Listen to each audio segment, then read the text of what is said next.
नमस्ते इतिहास के शौकीनों।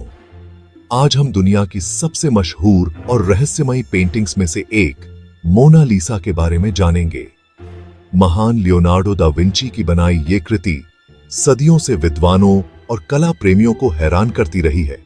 तो चलिए मिलकर इस रहस्य को सुलझाते हैं। सबसे पहले मोनालिसा कौन थी? इतिहासकारों का मानना है कि वो फ्लोरेंस, इटली की रहने वाली लीसा घेरार्दिनी थी।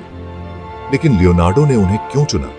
कुछ कहते हैं कि ये उनके पति की तरफ से दिया गया एक ऑर्डर था, जबकि कुछ का मानना है कि लियोनार्डो ने उनके चेहरे के भाव में कुछ अनोखा देखा था। उनके भावों की बात करें तो मोनालिसा की मुस्कान को अक्सर रहस्यमय और मायावी बताया जाता है। देखने के कोण और रोशनी के आधार पर उनकी मुस्कान अलग अलग दिख सकती है, कभी खुशमिजाज, कभी उदास। ये ऑप्टिकल इल्यूजन लियोनार्डो के स्फुमातो तकनीक के इस्तेमाल के कारण है, एक ऐसी तकनीक जो रंगों और टोन्स को बड़ी खूबसूरती से मिला देती है, जिससे एक जीवंत गहराई पैदा होती है। अब चलिए बैकग्राउंड की बात करते हैं। मोनालिसा के पीछे का लैंडस्केप उनकी मुस्कान जितना ही दिलचस्प है। ये घुमावदार रास्तों, दूर के पहाड़ों और शांत जल स्रोतों वाला एक काल्पनिक दृश्य है।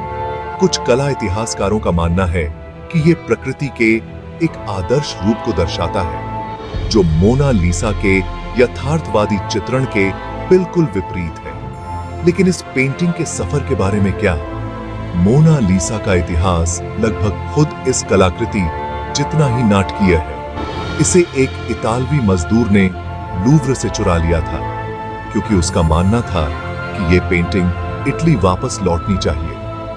2 साल बाद यह बरामद कर ली गई और तब से यह दुनिया में सबसे ज्यादा देखी जाने वाली कलाकृतियों में से एक बन गई। तो मोनालिसा हमें इतना आकर्षित क्यों करती है?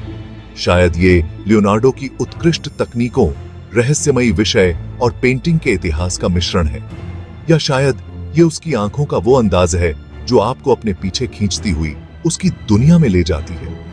कारण जो भी हो, मोनालिसा कलात्मक प्रतिभा और मानवीय रहस्य का एक अमर प्रतीक बनी हुई है। मोनालिसा की इस खोज के लिए बस इतना ही। अगर आपको कला के इतिहास में ये गोता लगाना अच्छा लगा हो, तो लाइक और सब्सक्राइब करना ना भूलें। देखने के लिए शुक्रिया।